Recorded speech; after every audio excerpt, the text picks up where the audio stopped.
इस वीडियो में हम क्लास 8th साइंस की एनसीईआरटी का चैप्टर 11 एक्सप्लेन करने वाले हैं। चैप्टर का नेम है फ्रिक्शन। स्टार्ट करते हैं वीडियो को। फ्रिक्शन। फ्रिक्शन क्या है? Friction is the force Friction is the form of force which oppose the relative motion between the two surfaces in contact and it act on both the surfaces। तो friction क्या है? एक form of force है, यानी ये भी एक प्रकार का फोर्स है जो कि क्या करता है, which oppose the relative motion, यानी जब दो सरफेस एक दूसरे से टच होकर और मूव करती हैं, मतलब दो सरफेस एक दूसरे से टच होकर अपोजिट डायरेक्शन में अगर मूव कर रही होंगी, यानी उनमें रिलेटिव मोशन हो रहा होगा, तो फ्रिक्शन क्या करेगा? उसका अपोज करता है। और जो ये फ्रिक्शन फोर्स है वो दोनों सरफेस पर वर्क करता है। जैसे कि अगर आप सपोज क्या है, आप कोई चेयर है या कोई टेबल है, अगर आप उसको क्या कर रहे हो, उसको पुश कर रहे हो, यानी उसको रिलेटिव मोशन करा रहे हो, उसको पुश कर रहे हो, तो क्या करोगे? आप उसको धकेल रहे हो अगर, तो क्या होगा कि जो सरफेस है, यानी फ्लोर और जो टेबल है, उसके बीच में, उन दोनों के बीच में क्या होगा? फ्रिक्शन लगेगा। मतलब एक, क्योंकि आप आसानी से नहीं कर पाओगे वो, उस पर क्या होगा, मतलब उसमें जो फ्रिक्शन लगेगा उसको ही हम क्या बोलते हैं? फ्रिक्शन बोलते हैं। यानी उसको ड्रैग जब आप करोगे तो जिस डायरेक्शन में आप ड्रैग कर रहे होगे उसके अपोजिट डायरेक्शन में एक फोर्स लग रहा होता है उन दोनों की सरफेस पर, यानी फ्लोर और टेबल की जो सरफेस होगी उस पर, उसको ही हम फ्रिक्शन फोर्स बोलते हैं। आप इस डायग्राम में आराम से देख सकते हैं, ये क्या कर रहा है? इस अलमीरा को क्या कर रहा है? पुश करने की कोशिश कर रहा है। तो ये पुशिंग फोर्स है, जो कि मेन फोर्स है, जो कि ये अप्लाई कर रहा है इस अलमीरा के ऊपर to move towards the his force, यानी अपने फोर्स की तरफ को ये मूव करने की कोशिश कर रहा है, और इसका मोशन भी हो रहा है उधर को।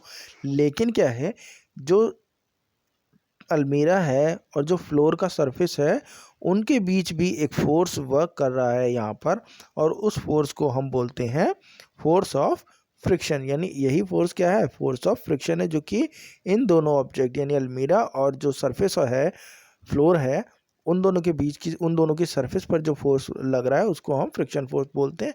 और ये दोनों पर ही लग रहा होता है, मतलब अलमीरा की सरफेस पे भी लग रहा होगा और फिर जो फ्लोर है उसकी सरफेस पे भी लग रहा होगा।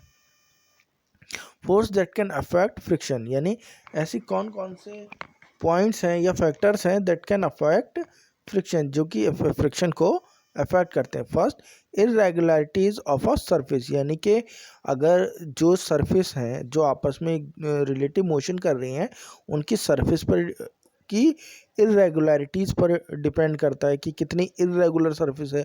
अगर रेगुलर सरफेस है, मतलब स्मूथ सरफेस है, तो ईजी हो जाएगा, और इरेगुलर है तो वो उसको ड्रैग करना मुश्किल होगा। ऐसे ही the regularity of a surface और इट्स स्मूथनेस, यानी कि उसकी रेगुलरिटी पर डिपेंड करता है। जितनी ज़्यादा स्मूथ सरफेस होगी, उसको ड्रैग कर पाना किसी भी सरफेस पर उतना ही ज़्यादा आसान हो जाएगा। और थर्ड है इसका, if two surfaces are pressed hard, यानी कि अगर दो सरफेस हैं वो एक दूसरे से ज़्यादा फोर्स, यानी ज़्यादा वेट की हैं, तो क्या होगा? प्रेशर ज़्यादा लगा रही होगी एक सरफेस दूसरे के ऊपर, तो वो क्या होगा? तो तब भी उसको, उस पर भी जो फ्रिक्शन फोर्स है वो अफेक्ट करता है। तो पहला क्या है? Irregularities of a surface. तो क्या है? If we move an object with has an irregular or rough surface on another surface which is also irregular, the force of friction will be high in this case and the movement of the object would be restricted।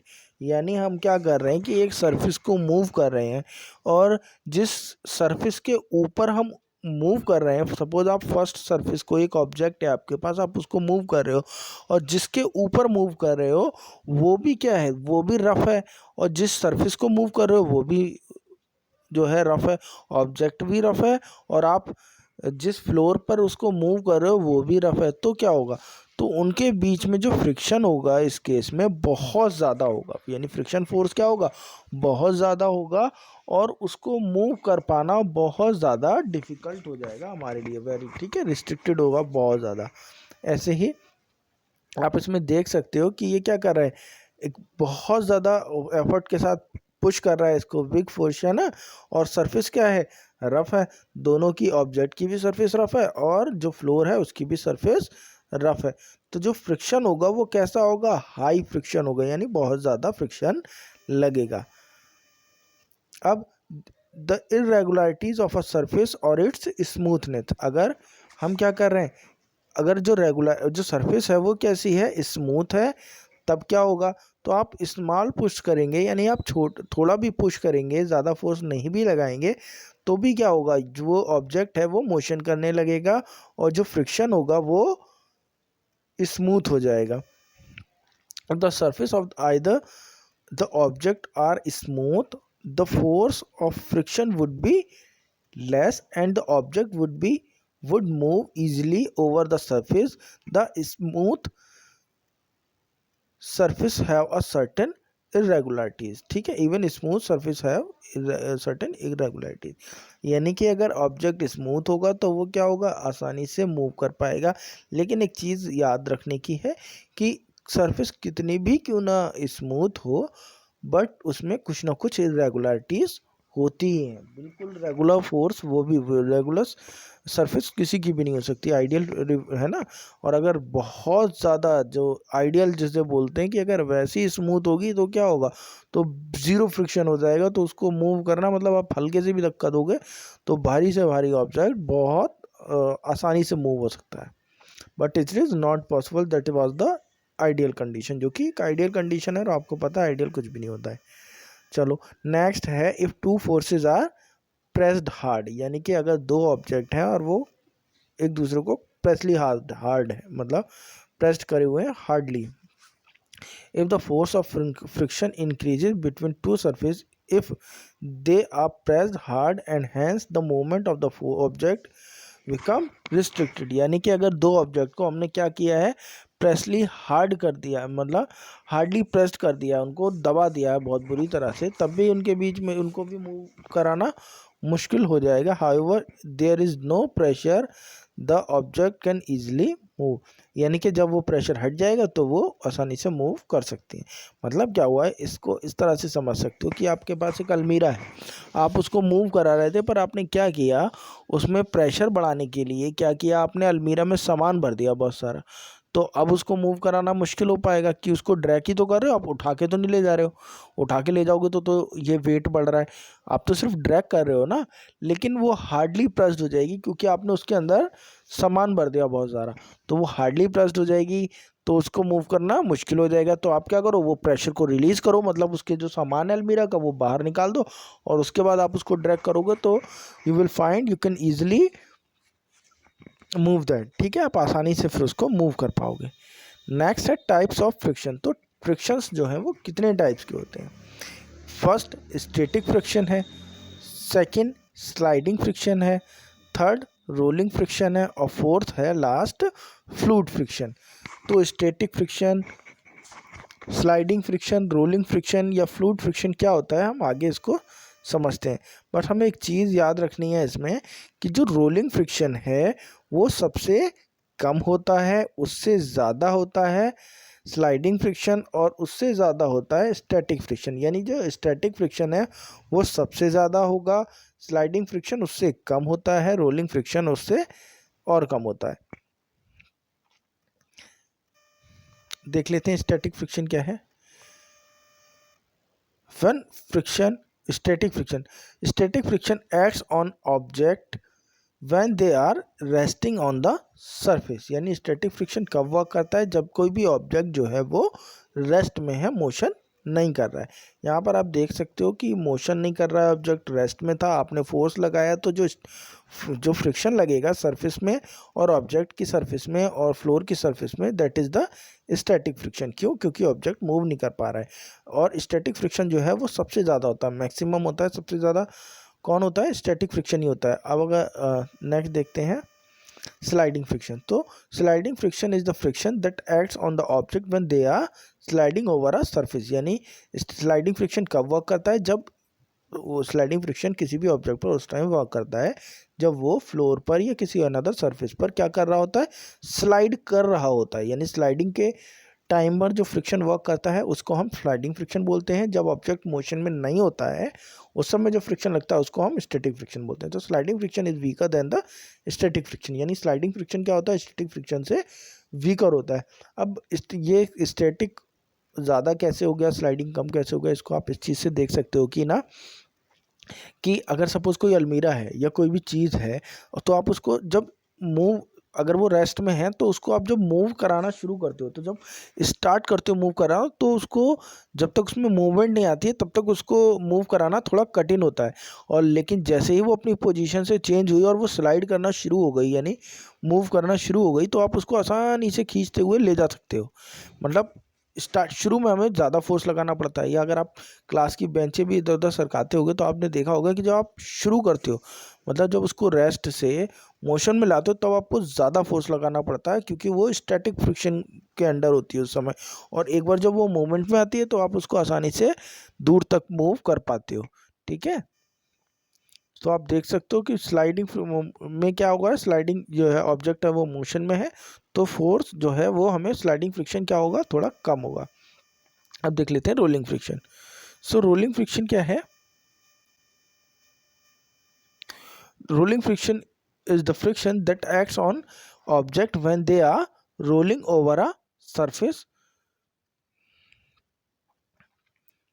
Rolling friction कब work करता है? जब rolling friction is the friction that acts on a object when they are rolling over a surface, यानी rolling friction उस समय work करता है जब कोई भी ऑब्जेक्ट किसी सरफेस पर रोल कर रहा होता है। Rolling friction is much weaker then sliding friction और स्टैटिक फ्रिक्शन, यानी कि रोलिंग फ्रिक्शन जो है वो बहुत कम होता है स्लाइडिंग फ्रिक्शन से और स्टैटिक फ्रिक्शन, यानी इन दोनों फ्रिक्शन से बहुत कम होता है। और रोलिंग फ्रिक्शन कब वर्क करता है? जब कोई भी ऑब्जेक्ट जो है वो सरफेस पर, किसी भी सरफेस पर रोल कर रहा होता है। फ्लूइड फ्रिक्शन देख लेते हैं। When an object moves in fluid, fluid में क्या होता है, फ्लूइड के अंदर वाटर यानी लिक्विड और गैसियस दोनों आती हैं। ठीक है, फ्लूइड में कौन आता है? फ्लूइड की बात अगर हम कर रहे हैं, अगर हम फ्लूइड वर्ड का यूज़ कर रहे हैं, इट मीन्स हम लिक्विड की भी बात कर रहे हैं और हम एयर की भी बात कर रहे हैं। व्हेन ऑब्जेक्ट, जब कोई भी ऑब्जेक्ट मूव करता है, चाहे वो पानी के अंदर मूव करे या फिर हवा में मूव करे, the fluid exert a fluid friction upon the object, it is also called. ठीक है, इस तो उसको हम क्या बोलते हैं? जब फ्लूइड मूव करेगा, जब फ्लूइड अपोज करेगा किसी भी ऑब्जेक्ट के मूवमेंट का, चाहे वो एयर मूव अपोज करे या वाटर अपोज करे, तो उसको हम फ्लूइड फ्रिक्शन बोलते हैं। It is also called air friction और विस्कस फ्रिक्शन।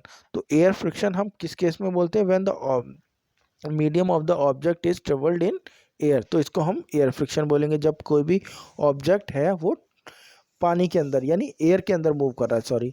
और विस्कस फ्रिक्शन हम तब बोलेंगे जबकि when the object of travel is water, यानी अगर वाटर के अंदर मूव कर रहा है। तो आप देख सकते हैं, सॉरी, आप देख सकते हैं मोशन थ्रू एयर, यानी ये ऑब्जेक्ट जो है वो एयर की तरफ को मूव कर रहा है। तो एयर क्या है, इसकी अपोजिट डायरेक्शन में एक फ्रिक्शन लगा रही है, उसको हम एयर फ्रिक्शन बोलते हैं। वैसे ही ये जो शार्क है वो मूव कर रही है वाटर के अंदर, तो जिस डायरेक्शन में शार्क मूव कर रही है उसकी अपोजिट डायरेक्शन में इसके ऊपर जो वाटर है वो एक फोर्स लगा रहा होगा, उसको हम विस्कस फ्रिक्शन बोलते हैं। एडवांटेजेस ऑफ फ्रिक्शन, तो अब फ्रिक्शन के एडवांटेजेस क्या हैं कि अगर कोई भी ऑब्जेक्ट, अगर सपोज कि ऑब्जेक्ट अगर फ्रिक्शन ना हो, फ्रिक्शन की वजह से हम बहुत सारी चीज़ें कर पाते हैं। अगर फ्रिक्शन ना हो तो हमें बहुत ज़्यादा प्रॉब्लम, हम इवन चल भी नहीं पाएंगे। क्यों? क्योंकि अगर हमारे जो शॉल होता है शू का या स्लीपर का, अगर या फिर हमारे पैर भी होते हैं, अगर वो सरफेस स्मूथ ना हो, स्मूथ हो बहुत ज़्यादा, और हमारे पैर भी स्मूथ हो, तो क्या होगा, हम स्लाइड करके स्लिप होकर गिर जाएंगे। लेकिन जो फ्रिक्शन है हमारे पैर और सरफेस के बीच जो लगता है फ्लोर के, उसकी वजह से हम क्या कर पाते हैं, चल पाते हैं।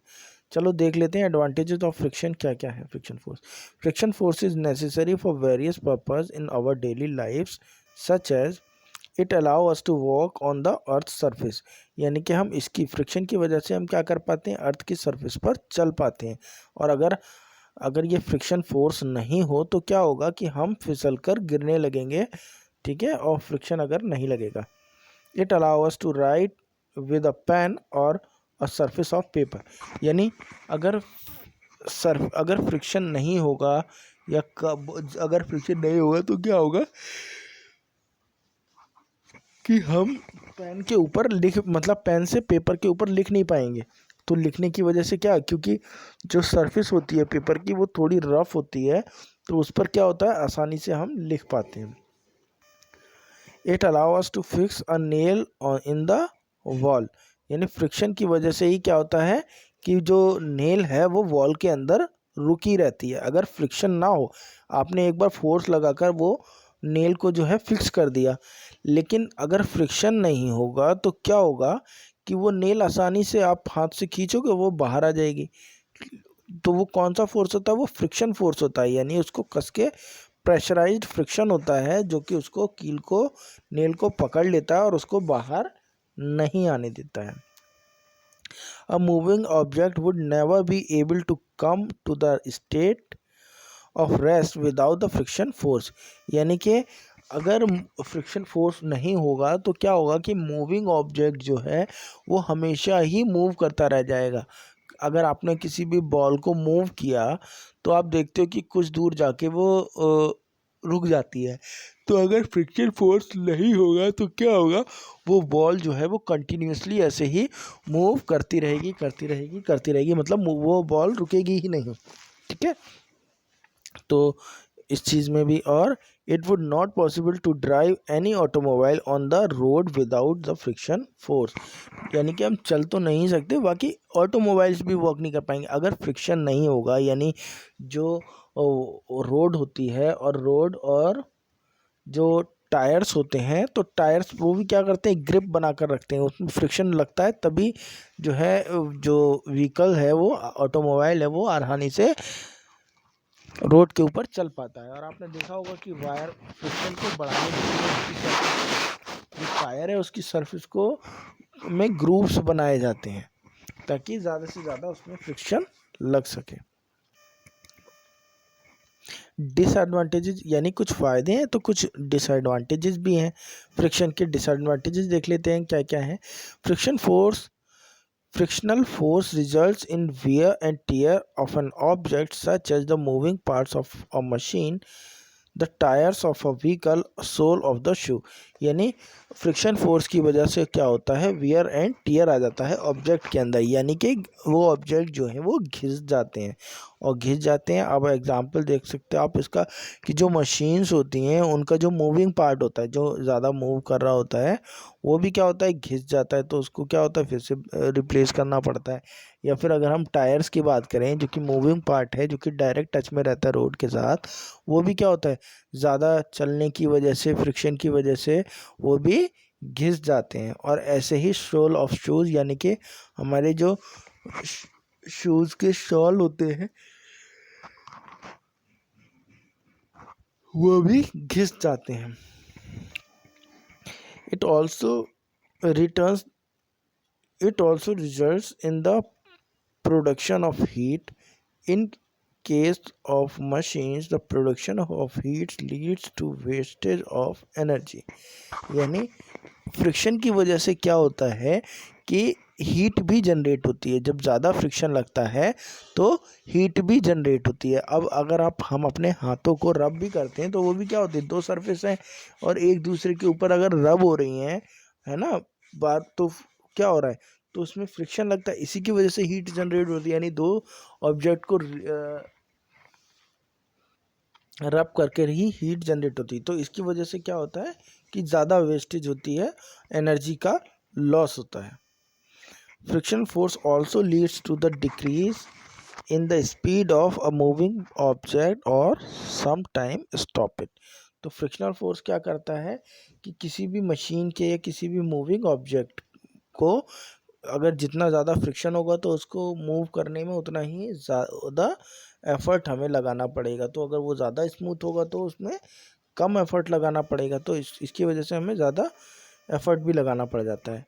इंक्रीजिंग फ्रिक्शन, अब हम देखते हैं कि फ्रिक्शन को इंक्रीज, जैसे जहाँ पर हमें फ्रिक्शन की ज़रूरत है वहाँ पर हमें फ्रिक्शन को इंक्रीज करने की ज़रूरत पड़ेगी, और जहाँ पर हमें फ्रिक्शन को अवॉइड करना है वहाँ पर हमें फ्रिक्शन की डिक्रीज करने की ज़रूरत पड़ेगी। ठीक है ना। तो अब देख लेते हैं हम कि फ्रिक्शन को इंक्रीज हम कहाँ कहाँ पर किस तरह से कर सकते हैं। Sometimes we need to increase friction so as to avoid sleeping object for example, यानी ताकि क्या हो, स्लीपिंग्स ना हो, तो इसलिए हमें क्या करना पड़ता है, फ्रिक्शन को बढ़ाना पड़ता है। The sole of the shoe is grooved so that the friction between our feet and ground increases and it can walk safely, यानी कि जो शोल होते हैं उसमें बहुत सारी ग्रूव्स बना दी जाती हैं, कटिंग होती है, डिज़ाइनदार होते हैं इस तरह से कि बीच बीच में गड्ढे गड्ढे होते हैं उसमें, जिससे क्या होगी, वो सरफेस कैसी हो गई, स्मूथ नहीं रही ना, सरफेस कैसी हो गई, रफ हो गई सरफेस। तो वो जितनी ज़्यादा रफ होगी वो जो ग्राउंड है उससे उतनी ही ज़्यादा फ्रिक्शन लगेगा, और जितना ज़्यादा फ्रिक्शन लगेगा उतनी ही अच्छी हमारी ग्रिप होगी और हम इजीली और सेफली वॉक कर पाएंगे। आगे, the tyres are trapped treated so that threaded है, the tires are threaded so that they can have a better grip over the ground and allow the smooth movement of vehicle, यानी कि जो tyres हैं उनमें भी grooved या thread बना दिए जाते हैं ताकि क्या हो कि जो फ्रिक्शन हो, उनकी जो टायर की जो सरफेस है वो स्मूथ ना हो, रफ हो, जिससे कि क्या होगा, मूवमेंट जो है रोड पर अच्छा हो जाए।